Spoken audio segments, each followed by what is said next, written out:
So do you know what OB3 is? How about one big beautiful bill? Well, it's also known as OBBBA. It's a horrible name, but I like to call it OB3.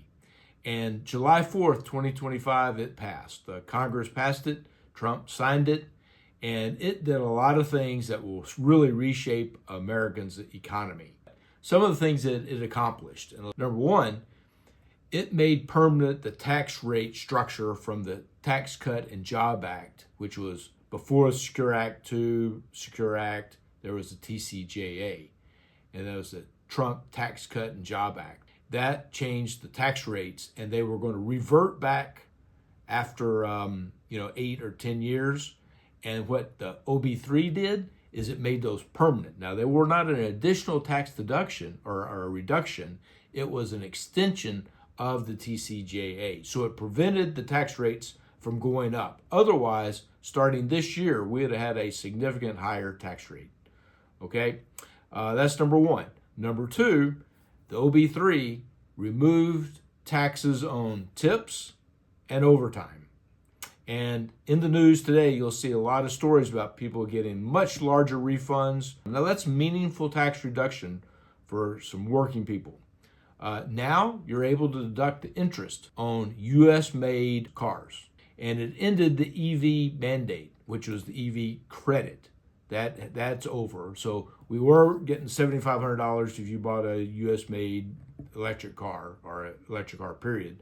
Anyway, that ended at the end of last year. And then it extended the standard deduction of the TCJA. So now it's $16,000 per person. For a married couple, the standard deduction is $32,000. Most of my clients, we just don't itemize. It's pretty rare when I see somebody that's itemizing. You have to have a lot of expenses. $32,000 can cover a lot. So it really simplified the majority of taxpayers. They no longer have to worry about it. They just take the standard deduction and go about their business. Now, another thing that it did was SALT deduction cap increase, SALT. So TCJA moved it from unlimited down to $10,000. So that's a big deal. It impacts primarily high cost of living, coastal cities. Think of LA, New York. And that deduction going down to 10 really put a squeeze on a lot of families.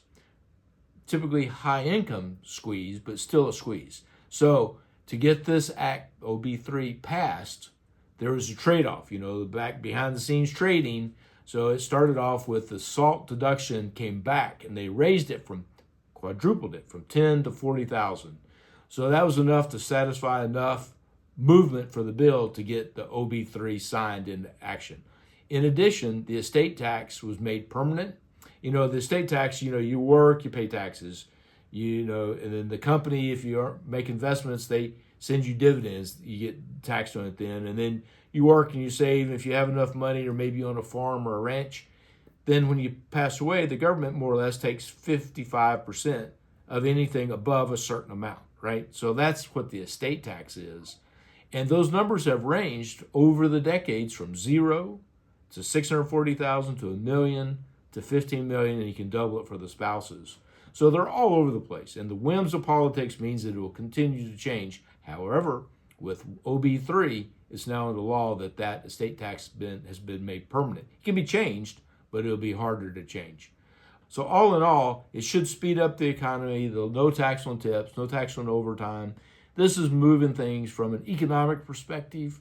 Could be very bullish for the stock, for the market, for the equities, for the economy.